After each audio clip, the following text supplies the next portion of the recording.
Cool. Perfect.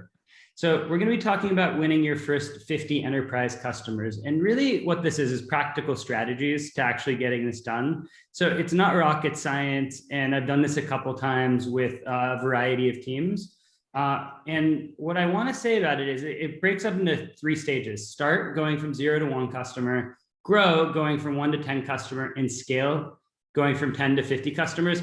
We're really going to focus on start and grow today. And if you have any questions on scaling your startup, feel free to reach out. I'll leave you my email at the end. And when I say practical strategies, what I mean is I'm going to give you some of the actual percentages of conversions from email blast, leave you with templates, and get really tactical in the growth stage as well. So just deal with a little bit of fluff in the beginning as we set the stage for that too. And lastly, we'll talk about how AWS can help you with go-to-market. And help you go sell. And I have had the pleasure of working with Andra as part of your program, and I'm one of the advisors as well. So it's been super fun seeing this all develop, and I'm glad to support in any way. Cool. So previously, before joining AWS, I was on the founding team at Figure 8 Technologies, one of the first annotation startups, and employee 1 and part of the founding team at Weights and Biases. Each one went through their own journey. I'll say the second time around was a lot easier, mainly because we learned from our lessons, right? And you do go through some lumps when you're a first-time entrepreneur, and accelerators can certainly help you with those lumps. And today's presentation are really the lessons I've learned through both of those experiences to try to make sure you don't go through those same kind of troubles. And part of that was closing big enterprise customers like Toyota, OpenAI, GitHub, eBay, and other big names that I'm not going to talk about today. But basically, name the tech company, I've sold to them, I know their procurement process. And today's methodology is kind of the culmination of all those lessons. And I do love working with AWS. My role is specifically helping early stage startups scale their businesses. And it's super fun to work with different groups, especially women in AI. I work with Start Out, the LGBT Entrepreneur Association, which I'm a part of. So I'm super focused on that stuff, and I love seeing a group of people focused on building companies. In my spare time, I ride big waves and go to some fun festivals and produce art pieces like the one below. Cool. So what I want you to get out of this presentation is some inspired action so you can move your business forward. Just listen for 1 or 2 things that you can actually take away and use today. Part of it is actually sharing some tactical strategies and tools that you'll need later, and having a vision for where you're going and where the startup will need to get to. And also give you access to some partners and programs at AWS that can help you along the journey. Normally this is an hour long, so I'm condensing this into 30 minutes. So feel free to slow me down if need be and give me feedback there. So I'm trying to condense this into a very short amount of time. And at AWS, we call this the cooler ABCs: activate, build, connect. So as most of you know, you have access to free non-dilutive credits. So 100K for a lot of different startups, and it's between 25 and 100K for different folks. And we can help you with that if you haven't got access to that yet. And then we give you access to workshops, seminars, a dedicated team, office hours, and also connect you to the latest and greatest technology. So some of the coolest stuff that we do are speaking engagements, co-marketing opportunities. And my personal favorite is actually introducing you to customers and investors when your startup is ready. So that's what we can do on a very personal level. Ari, I just wanted to stop you there. Is this for all startups, or is this focused on accelerate startups? All startups have access to Activate credits and dedicated teammates. And especially personally, since I take care of all early stage AI ML startups on the BD side, happy to help any startup in your cohort with this. That's amazing. Wow. Yeah. And the main reason we do stuff like this, it's because our team is focused, literally filled with former startup folks. I've never worked at a big company before this job, so literally 10 startups in, and my teammates are the same. They're ex-founders, ex-VCs, ex-operators, and we all really care about helping you from the very beginning. And we've done so with some of the biggest teams, startup teams out there.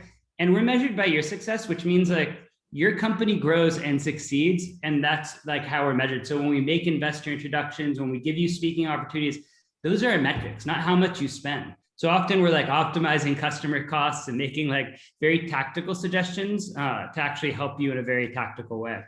And we have a whole ecosystem to help you. So I'm going to speed up here.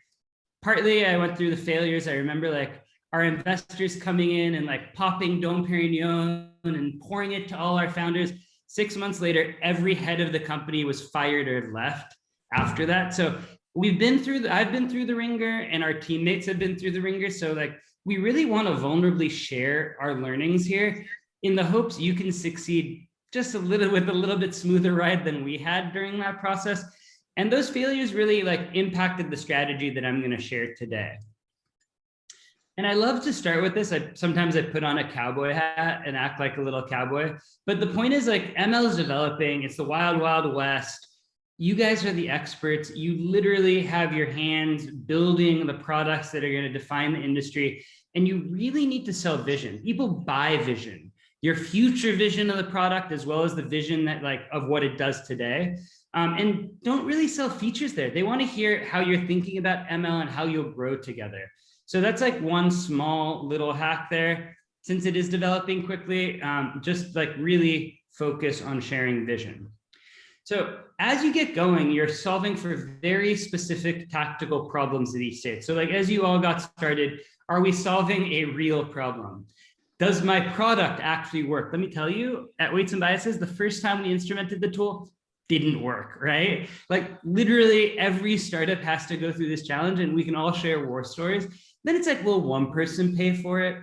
Will a lot of people pay for it? Can someone other than me sell this product? Can we scale our processes? So with these questions, they're common hacks that like I've come up with and my teams have come up with to like get past these questions. And the only thing to say here is make sure you've actually answered the question with 100% certainty. Like, can non-co-founders sell it? And can we scale those processes where we got stuck at figure 8? That's why it was a $300 million exit versus like 6 billion for Scale AI now, right? We got stuck at that, and we got stuck, and all the the investors lost interest. We couldn't raise a round at the valuation we wanted. So it's like, make sure you have certainty that you've answered the question. I can go into more details there if you have questions. So I'll pause there. Any questions before we move into start in the first section? I don't have a question, but I just wanted to say that this is super relevant. And yeah, thank you so much for joining us today. Yeah, of course. I hope it helps. I mean, that's why I'm here, right? That's the whole point. Thank you. All right, I'll pause again after this little section for any more questions. So as you all know, going through an accelerator, what you're trying to do is validate that a business is going to purchase it. A lot of people focus on the wrong thing at this stage, which is like, how much am I charging? What's my CAGR? Am I like getting the right profit margin for my product? Honestly, one, we're all making up the price point. Two, sometimes there aren't comparables when you're creating a groundbreaking product and you're just winging it, trying to figure out what will people pay for this product. And like when you launch, a lot of people get focused on having a complete like a complete package. And really like all we needed is a simple website, maybe a deck to walk customers through. And that's been like more than enough. And we're generating most of our introductions through warm intros, through our VCs, through our like friends, through the ML community, through our past customers. And that works a lot better. There's a stat, like 75% of my warm introductions get a meeting. About 1 to 10%, depending on the cold email campaign, get meetings. So you really want to focus on warm introductions at this stage. And also like your first users are just there to work out your kinks. I mean, most of the companies that I invest in and help with AWS, they literally have like 1 to 3 startups where they're working out their kinks, and then they go jump to the enterprise. So don't be afraid of bringing on some users and smaller customers to work out your kinks, because all these early customers are meant to drive insights about your product and the market. And last, I love like leaving this with like, celebrate your wins. I mean, one of my favorite things at Weights and Biases, when we closed our first contract with Toyota, we went to Mexico for a week and we rented a big house on the beach and we all went and celebrated, because it is really important. It's really hard to get your first big enterprise customer. So do not forget to celebrate it. It is a huge accomplishment.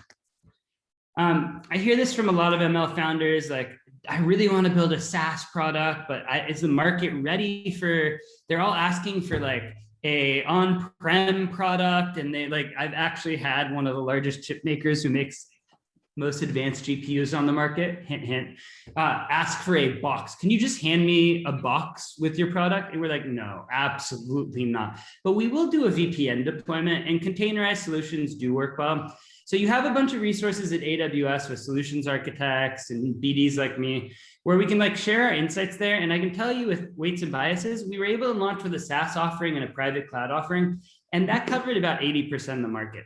The folks that it may not cover, usually like financial institutions and insurance companies, you may have to deploy an on-prem product there, but we kind of waited a while before we did that. So just talk to us and we'll help you there. And just as a reminder, start with the path of least resistance. If you're focused on just fintech and insurance companies and they're all asking for an on-prem product, by all means, that seems to be the path of least resistance for you, right? But if folks are some are asking for it, some are good with private cloud, a lot are good with SaaS, start with SaaS, right? Make your lives easy. So at this early stage, you really need to understand who is your customer and why are they buying. So let me give you an example of this. When I went and talked to the head of ML at Toyota, they'd been using the tool, and I just asked point blank, why are you talking to us? We're a small startup and we built this tool. What makes it interesting to partner with us? He said, look, it's a very competitive space in automotive. The first person to build a solution is going to have the dominant market share, and anything that helps us build our autonomous vehicles faster, we will buy and pay a premium for. So that was really clear, right? They want to build faster. And that typically happens when you have new organizations, like Toyota Research Institute had just been incorporated as a standalone entity. But more traditional industries buy for easier, cheaper, more efficient. So as an example, it's hey, our researchers aren't saving our work would be a great example of more efficient. So just listen for those tidbits, because that's going to inform your entire sales process and all your sales materials.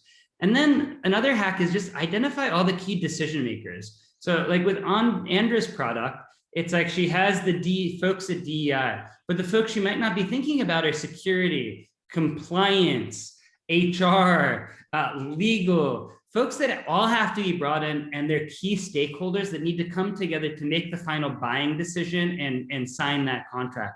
So the earlier you can identify all those internal influencers and key decision makers and bring them together, that's going to speed up your process exponentially. I mean, with who was it? It was the largest consultancy in the world. They literally took 9 months from the moment they said, we want to buy the product, to close, because we had so many people in the way that we hadn't engaged yet. So I'm just sharing this, try to identify them, ask your main point of contact and your ML folks, who needs to actually sign off, who needs to buy in on this to get this contract through.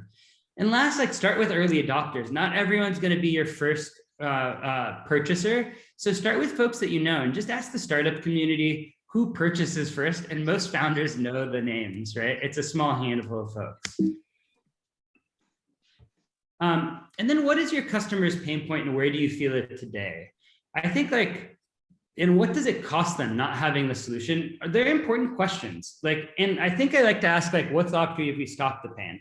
So I'll give you an example. It's when researchers weren't saving their work at OpenAI, literally people were spending millions on compute, and then they would leave and there was no record of the research done, period, right? That was an example of a very real, tangible pain point with a cost associated with it. And what would stop the pain is the solution that you're offering. So you're trying to listen for those very specific pain points and tie an opportunity to it. And I love to use these types of questions for sales discovery and actually helping with the roadmap, your future roadmap. And as you develop that roadmap, make sure you share that roadmap, even if it's 12 to 36 months out, because it shows organizational alignment. And lastly, I think I like to think creatively about reaching customers. I don't like conferences. Yes, I work at AWS, and yes, I work in BD. I hate going to conferences. I mean, my hack was starting my own that had the vibe that I wanted. I ran my own events, but I like meeting people in real life through friends and other entrepreneurs, dinner parties, even at Burning Man, sitting at a picnic table. Education events for AI ML work really well. That's how we launched Weights and Biases. We actually just hosted them online and just brought thousands of people through teaching deep learning. And that's how we got our early customer base. So just look for non-traditional places and like get creative with how you reach your early customers. And I shared this earlier, but like we're all making up our price points at the early stage. Not many people will say that, right? Like literally, it's just made up. So I remember going in and pitching Toyota, and like the CEO wanted me to like go in at like 20x the closest comparable on the market. So I did, and of course it got shot down. So while we're all making it up, you also need to like look at like what the competitors are charging. A great question is like, what is your budget? I mean, one for that like big e-commerce deal at Figure 8, I just asked them, how much do you plan on spending over the next year? And it ended up being, they were going to spend 7 figures in a 2-year period. And that was the entire contract. And we worked backwards from there. So asking about budget, asking about what competitors are charging, coming up with a simple pricing model. Like I know at AWS, we charge by the millisecond and by the second. We couldn't do that at Weights and Biases. We tried, let me tell you, but people just didn't understand. They're like, are we paying for the GPU was the question they kept asking us. So keep your pricing model simple. In our case, we ended up with like a per license enterprise cost plus a support fee. And that's pretty common now in the tech space, just like a license cost and support fee. So that's how we did it. And also create a vision of how your relationship is going to be expanding over time. Like I remember the CEO was like, oh, it's only 20 licenses, but they have hundreds of folks on the team. You know, those like 10 to 20 licenses have turned into hundreds of licenses, right? So when you like set a vision, hey, we want to test this with 10 to 20 people, great. How long will it be till you have the whole ML team on there? 6 to 12 months, great. So start paint that vision of how it's going to expand over time based on the customer's pain and need. And also like this is a rookie mistake. Do not talk about budget in an email. Get them on the phone, get them on a Zoom face-to-face link, or even better now that COVID is almost over, get in front of them in person and like read their energy. It like makes a huge difference. And I think like we didn't know this in the Figure 8 days, but Andreessen Horowitz really called this out in the blog article here, that new customers will require customization in ML. I mean, we had a huge support team at Figure 8. I mean, the joke is that there's ML and there's human in the loop, a ton of people behind ML. It's really true. Like I talk to startups all the time that are trying to automate more and more of the process, but you have to have some level of customization in ML with data drift and different security and compliance needs, et cetera. So just make sure you take that into account in your budgeting process, since AI ML is still in its infancy. So let me pause there and ask if there are any questions.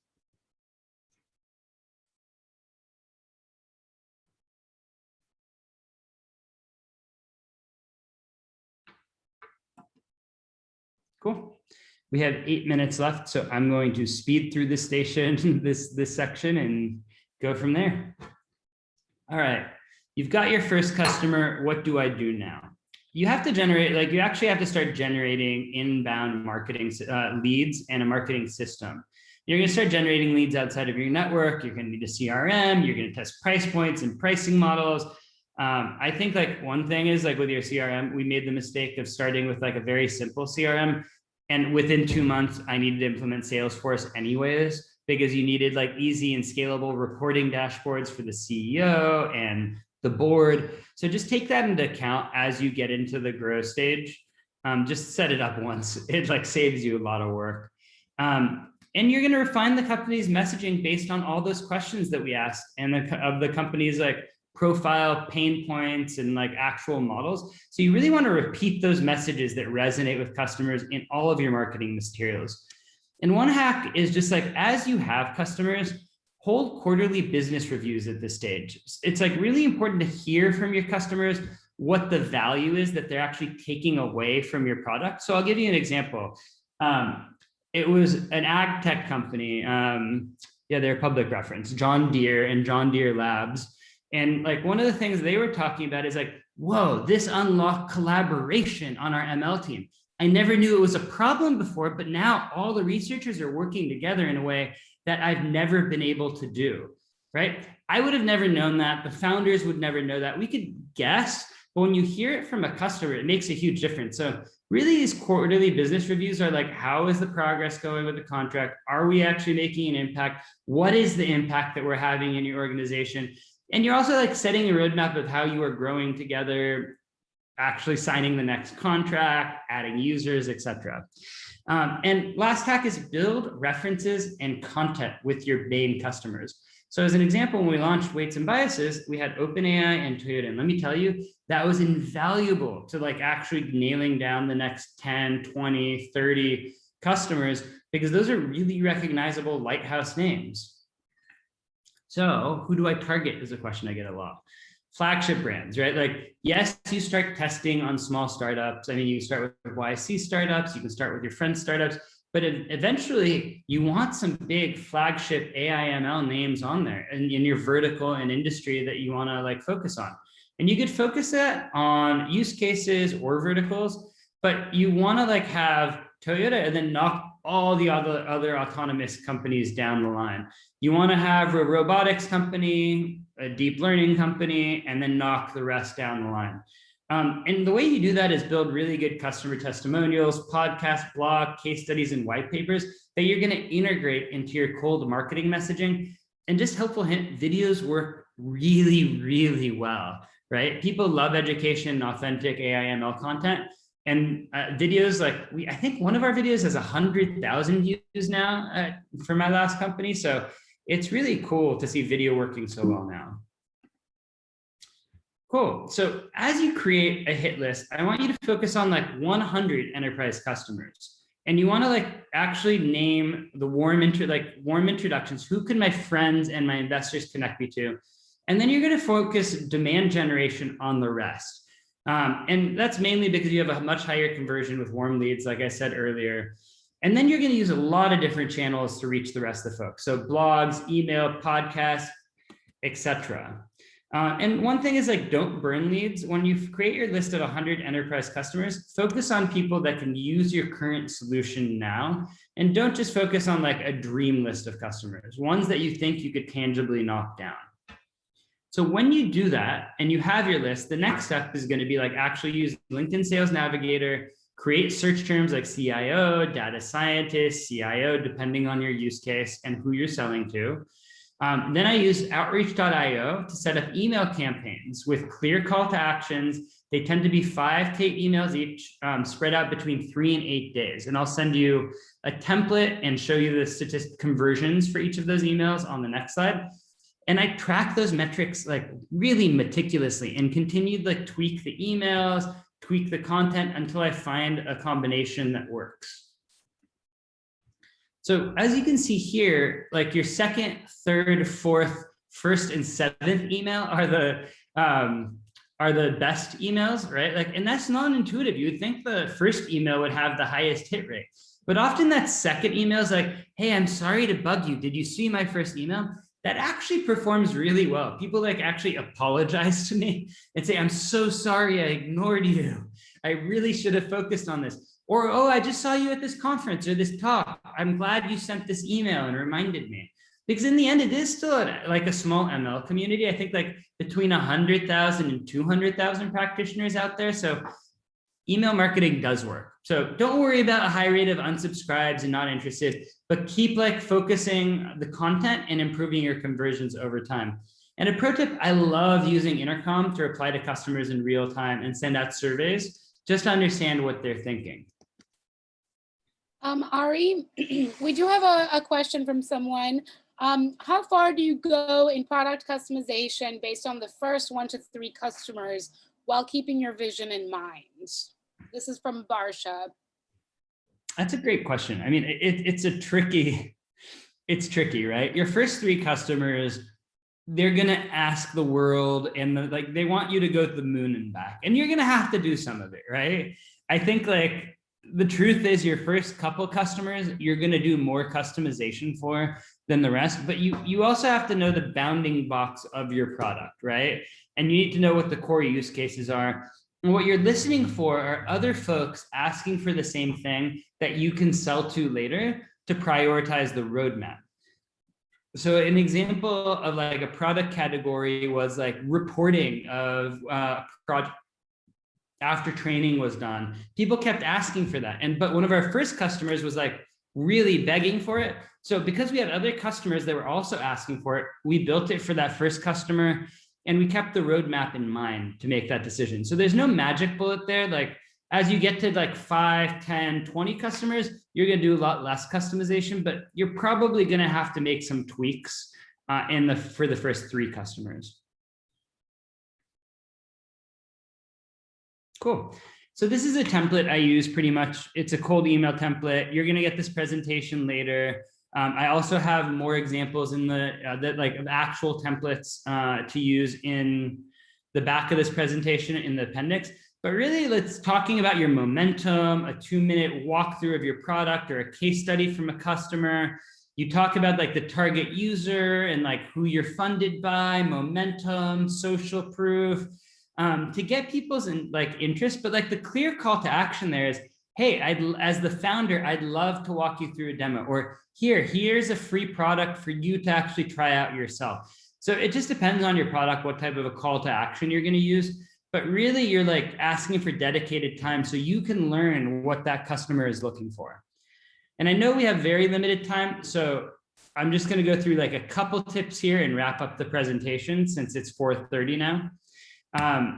So when you go to 5 to 50 demos, one, congratulations, you probably are getting to like a $50 to $250 million valuation given the like actual momentum you've created. But it becomes challenging because you're going to go from 5 demos a week to 50 demos a week. And as a founder, it's going to be nearly impossible to keep up yourself. So you're going to have to, like, 1, accelerate your lead generation, but 2, build specialization in your sales team. So customer success managers become key roles, a sales engineer to do them instrumentation and actually hold those 50 demos a week is going to be really, really important. And you're starting to think about renewals and customer long-term value at this stage. And really, it's all about reducing friction in the work that you did in the first 2 stages. So you want to think about free POCs versus paid POCs. What's going to really like help with adoption? Do I automate payments for lower tier users? Like we had a bunch of customers that were like $500 to $2,000 users that we just put on credit cards, and it freed up 80% of my time as the first set of sales. So weights and biases. Let me tell you, it could be a miracle when that happens, right? So you really want to focus on that. You want to like minimize legal and time and legal and procurement in your sales process.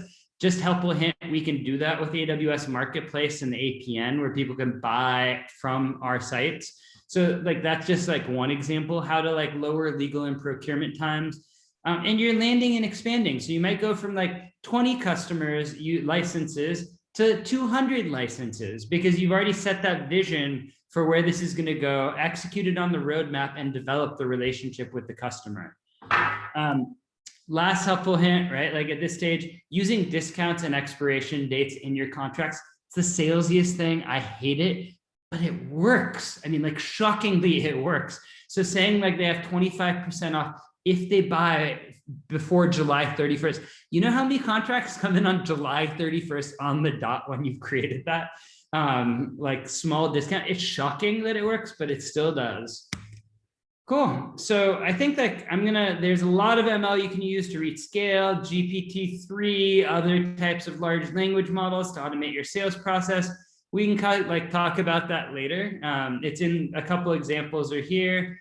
And we want to help. I mean, investment, introductions to customers, and just like experts who have done it before are really important to what startups need to like actually build. So we've done it. Our team has done it. We want to help. We've talked about marketplace, just like actually simplifying the procurement and customization process. I don't suggest this now while you're an accelerator. Make sure you have like 5 to 10 customers before you go through this process because it's arduous, time consuming. But once you know the profile of the customer and they're on AWS, this can really help. And similarly, APN is really helpful to sell into Amazon and our partners. And we have like a bunch of things like POC funding, MDF funds, case studies, joint blogs to help you with this stuff. So in closing, we want to help you in the journey, a bunch of stuff that we can help you with. If you're built on another cloud provider doing some work on-prem, we have migration funding. We talked about Activate. We have ML credits to help build your POC. There are a bunch of co-marketing opportunities. We want to like help you build your startup and like then talk about how we've helped you build your startup to raise your notoriety in the startup community. And we're happy to connect you into our events like Remars, reInvent, or industry events like NeurIPS or AWS Summit, CVPR, TWIML, etc. So grateful to be here. Thanks for your time. My email's right here. I'll put it in the chat as well and open any questions.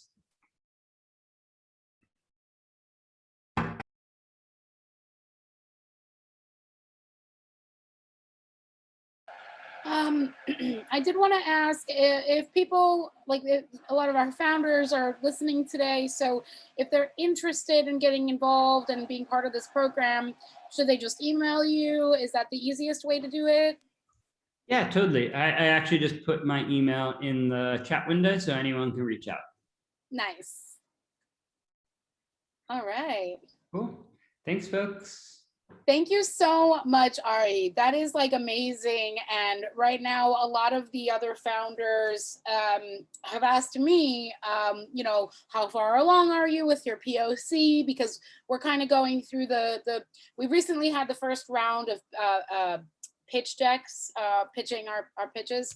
So, you know, a lot of people have been wondering, okay, how do I build my product? How do I get that first demo? You know, do I need a video, right? Do I need some whatever promotional like 2-minute thing? Like, what do I actually need? So it seems like your program actually does tick a lot of those boxes. So definitely get in touch with Ari. I probably will. All right. And awesome. I have videographers and folks I've used too. So if you want to work with folks that have done it and work in AI/ML, I'm happy to make personal introductions to folks that will help you. So yeah, happy to get involved. Send me your pitch decks. Happy to look at them and good luck. Bye. Awesome. Thank you, Ari. All right. So let's get to it then. Sarah, you still here? I am here, Irene. Awesome. All right, well, I'm gonna give Sarah a quick little introduction, but then I'll let her kind of start us off and give us a little bit more of an in-depth introduction. But she is a health analytics consultant, and she is founder of Sarah Mason Consulting LLC. She's been working for 10 years in healthcare IT, and that's really what her background is, biomed and health informatics. So I know you've been focusing on ML, machine learning. So yeah, I'd love for you to give us a little bit more of a background so people get a sense of, you know, why you got into this and what you like about this. And I would also love to talk about Dataology as well. Okay. So my consulting practice started 2017. And it's an interesting story. I have worked as an employee, I've worked as a consultant for myself, assisting clients. I have done freelance type of work and efforts. The great thing about consulting is you can try doing different roles and pick unique projects. You also have some flexibility to build something that's going to be challenging, interesting, and build on the last project. The downside is it's a lot of time, and a lot of that time winds up being not directly project related. So when you're an employee, if it's a directly connected task to your employment, that is considered a piece of that. When you're in consulting, there are pieces that have to be done to maintain that might not be project related. And that takes a lot of time. Project work is amazing. You can get into all different types of aspects of AI, machine learning, different aspects of data, working with not only different methods, but assisting a client in performing a task that they need done and done right away, or a project that might take longer. That's something that is really intellectually satisfying as well as occupationally satisfying. And in consultancy, there's the option of having employees to do some of your work for you, which isn't a benefit to be able to build your own team. So my background is over 10 years in healthcare IT combined with consultancy. My project Dataology is actually inside Dataology. I started it this year. It's a combination of publication and a once-a-month session that's a theme in analytics, and then 2 topics in 30 minutes.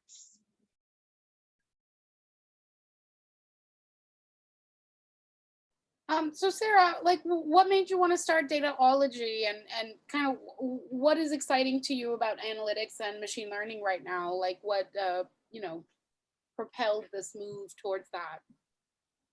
I started the project because I felt that there was a need for some type of continuing education, something that would be informative and quick. We have podcasts. There are tons of podcasts. People like podcasts. People don't like podcasts. I started a once-a-month session, and there was interest. The demographic I attracted was different than what I had initially thought it would be.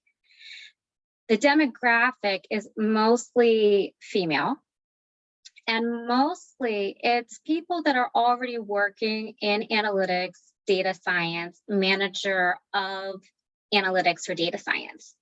That's the core interest.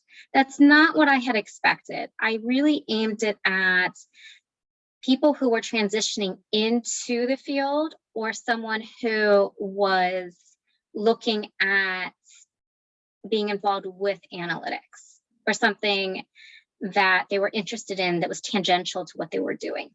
And that's not the population that's been interested. It's a project where I'm doing the once-a-month session until the end of this year. That's the plan. I have completed 1 session per month. The next session is later this month for July. The publication I started, it's a medium-based publication right now, which is low effort on my part, and attracting writers for various topics, not completely aligned with the presentation, the session that's once a month, but content where it's analytics, it's career, and I've had good comments about it. It's still in progress and not completely public. It's there, you can see it, I talk about it. It's still in process.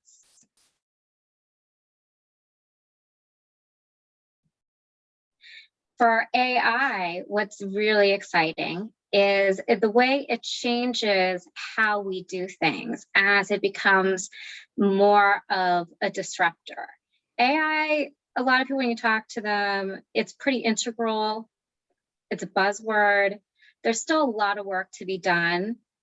A lot of work to be done with machine learning. It's been around, but the adoption level hasn't reached maturity. And the way it changes how we do things, how we allocate and distribute our different efforts to complete a task, to be able to achieve a goal, it really changes things, and it can really be leveraged effectively to optimize and harmonize how we work in an organization.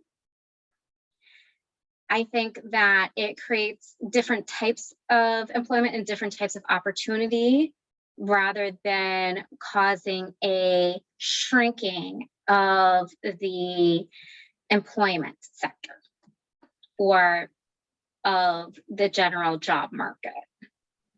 Yeah, and it, I mean, it definitely is a buzzword, so it sounds like with Dataology, you're kind of trying to show people exactly what it is we're talking about and really educate and continue that education further so that it doesn't remain a buzzword, right? Because when I think of buzzword or companies jumping on the bandwagon of using buzzwords, I think, because like a lot of things will be called AI, but it's like there's nothing really AI about it. It's just like analytics, or maybe there's a dashboard, but it's not like, there's no like deep learning or machine learning behind it that you can really say like this is artificial intelligence, right? So would you say that's accurate? I think that a lot of times there's attraction or sometimes repulsion from using that term. Because when you're working with small, mid-sized business, once you start using that term, it becomes a question of whether they really need that. And with large organizations, it's there, but not mature. Because it's such a harmonizer and a driver to get things done. So when I started inside Dataology, it was part of a result of my experiences where many people complain about being able to keep up, not only about upskilling, which is a very pop term about stepping up how much you know to either keep in where you are or to move up the ladder from where you are in your role at work or occupationally. So continuing education is a theme I hear from people who I network with, who I have worked with, who I briefly come in contact with online, where it's a virtual meeting. Being able to devote that time or find a way to access information in a way that you can be receptive to it and synthesize so that you can stay where you are or move up is really difficult, and it's really stressful. Absolutely. Well, let's get to a fun question that I like to ask every now and then. What excites you about AI and its potential? So I'm excited about AI because it has the ability to get things going and do half of the work for me or pare down so that I can go through my results and use my knowledge base to make a decision. It's effective. It's also something that can be tailored and manipulated to work in the way that is more fitting, not to use a pun. And it's something that is still in flux with a lot of work there. It's a disruptor, and it's going to be a disruptor for probably the whole decade. Yeah, well, and you're really like creating a service for those that are looking to upscale, because like it's not going anywhere anytime soon, right? So cool.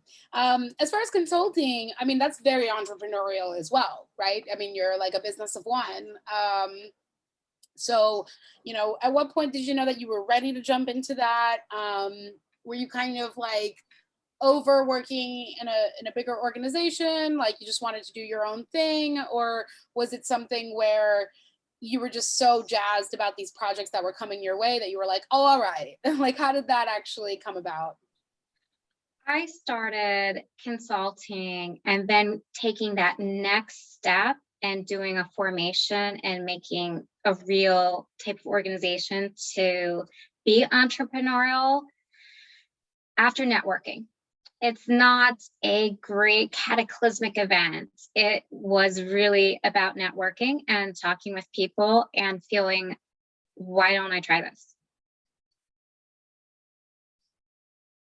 And what was like hard about it? I mean, were there any surprises along the way? You know, did you feel like it was a business you were running? Like how did that transition happen? The transition in the beginning was going through the steps and deciding how to brand. And through that process, I also went back to school for graduate work. So that was a piece of it as well. What I didn't expect along the way was what I mentioned before, is the amount of time you spend that's non-project related.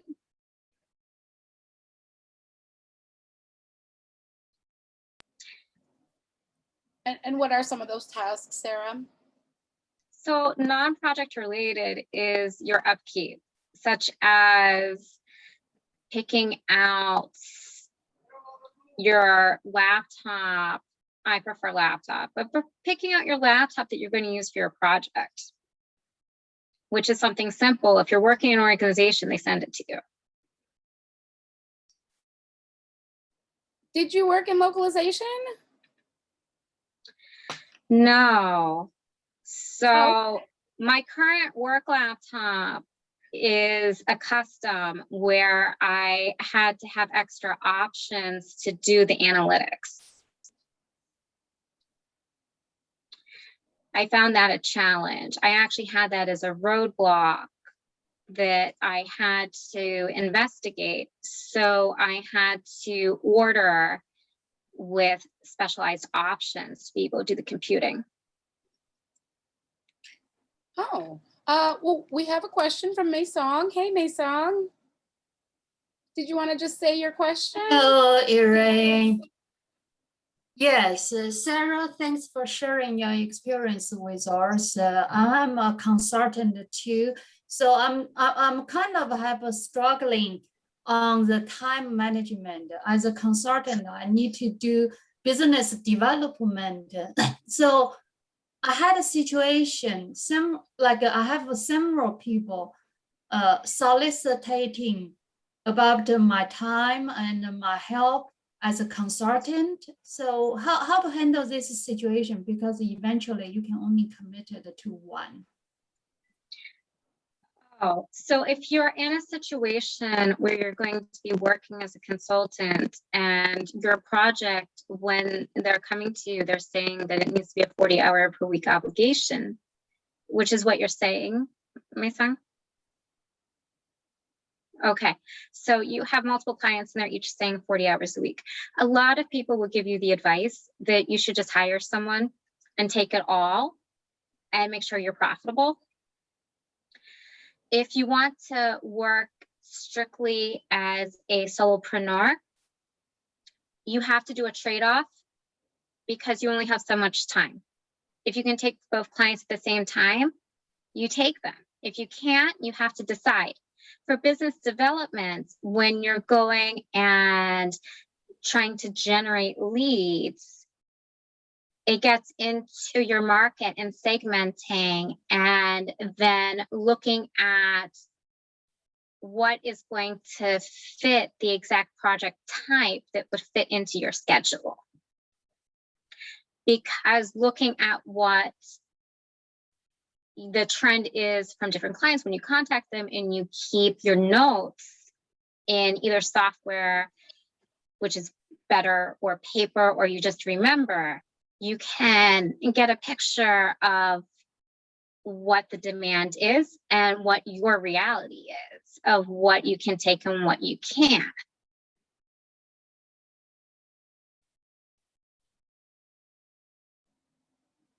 Yes, thanks for sharing the tips. I do get a lot of recommendations to develop a pool of subcontract, but it's difficult because I'm still new in the consulting business, and quality is what I want to maintain. As a subcontractor, like if I hire a subcontractor, sometimes I feel I may have to spend more time to ensure the quality of the service. So another question I have is how to maintain a constant or relatively constant project flow to fill up my time. So I have two dilemmas. One is sometimes I have multiple requests and I could only committed to one. You give me some idea how to do it. I practiced. I think it's always a trade-off to evaluate the current the situation at that time and make decision. Another one is I thought I will have a constant flow of the project, but sometimes it just stopped, like finish one and I do not know when the next one will come up. So how could you maintain or keep a relatively constant flow of the project while not really overwhelmed by it? Those are good questions. I think that you asked several in there instead of just one complex one. So when scheduling, because as a solopreneur, it gets into more scheduling, you need to be able to do your estimates of how long and how much effort your project is, and then know when you become available and how much time there is, and aim to have something to start in that time frame.